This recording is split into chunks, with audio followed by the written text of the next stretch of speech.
Hello friends, subscribe to our channel Pharma for You and hit the bell icon for regular pharmacy updates. Hello students, welcome back to pharma for you. आज की video में बात करने वाले हैं father of pharmacy के बारे में। तो चलिए शुरू करते हैं।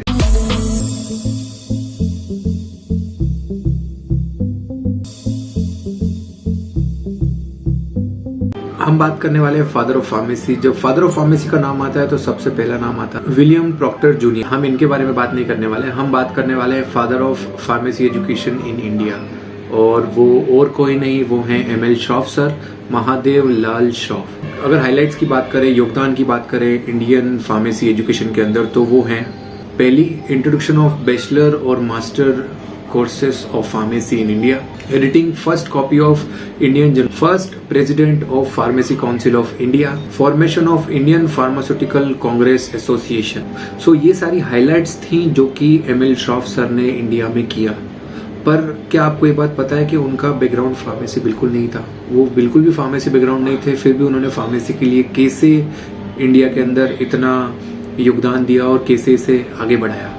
तो उसको जानने के लिए हमको थोड़ी सी इनकी हिस्ट्री देखना होगी। तो बात करते हैं हम उनकी हिस्ट्री के। इनका जन्म हुआ था 1902 के अंदर दरभंगा बिहार के अंदर। 1902 दरभंगा बिहार के अंदर जब इनका जन्म हुआ था, उसके बाद प्रारंभिक शिक्षा इन्होंने वहीं से ली थी।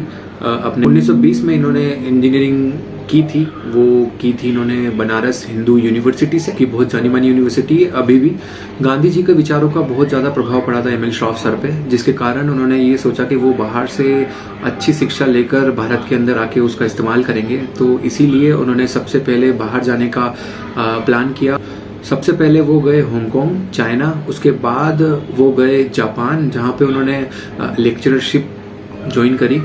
उसके साथ वहाँ उन्होंने जर्नलिज्म जैसा भी काम स्टार्ट किया। जिसके बाद हायर एजुकेशन के लिए वो अमेरिका गए। वहाँ इन्होंने bachelor of arts from Cornell university with chemistry honours में उन्होंने वहाँ से किया। फिर एमएस केमिस्ट्री में, MS in chemistry and microbiology किया मैसाचुसेट्स यूनिवर्सिटी से 1927 के अंदर। उसके बाद वहीं पर उन्होंने कुछ जॉब ज्वाइन किया।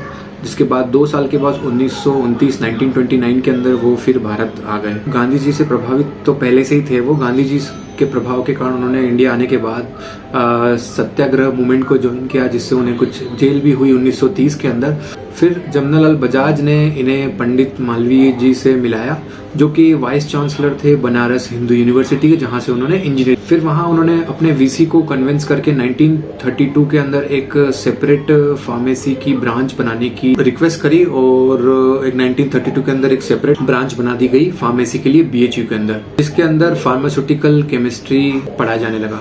उसके बाद 1932 के अंदर ही फार्मास्यूटिकल केमिस्ट्री के अंदर बीएससी लॉन्च किया गया वहीं पर बनारस हिंदू यूनिवर्सिटी के अंदर, जिसके अंदर जो मेन सब्जेक्ट था वो फार्मास्यूटिकल केमिस्ट्री था। फिर 1934 के अंदर एक बीएससी कोर्स स्टार्ट किया गया, जो कि 2 साल का था, जिसके अंदर फार्मेसी के सब्जेक्ट्स पढ़ाए गए थे। फार्मेसी के सब्जेक्ट जैसे कि फार्मास्यूटिकल केमिस्ट्री, फार्मेसी और फार्माकोग्नोसी जैसे सब्जेक्ट पढ़ाए जाते थे। वो 2 साल का बीएससी कोर्स था, जो कि बीएचयू में स्टार्ट हुआ। जिसके बाद 1937 के अंदर बैचलर ऑफ फार्मेसी 3 साल का जो कोर्स है वो बनारस हिंदू यूनिवर्सिटी में स्टार्ट किया गया। इन सभी के पीछे एमएल श्रॉफ सर का बहुत ही बड़ा योगदान था इन सभी ब्रांचेस को स्टार्ट करने में, जो कि इंडिया के अंदर सबसे पहले इनिशिएटिव थे फार्मेसी के। इसी वजह से वो पायनियर इन फार्मेसी एजुकेशन भी कहलाए भारत में। फिर 1940 के अंदर United province of pharmaceutical association start किया गया, जिसका नाम बाद में इंडियन फार्मास्यूटिकल एसोसिएशन हो गया। 1943 में इंडियन जर्नल ऑफ फार्मेसी भी स्टार्ट किया गया, जो कि एमएल श्रॉफ सर द्वारा ही किया गया, जिसके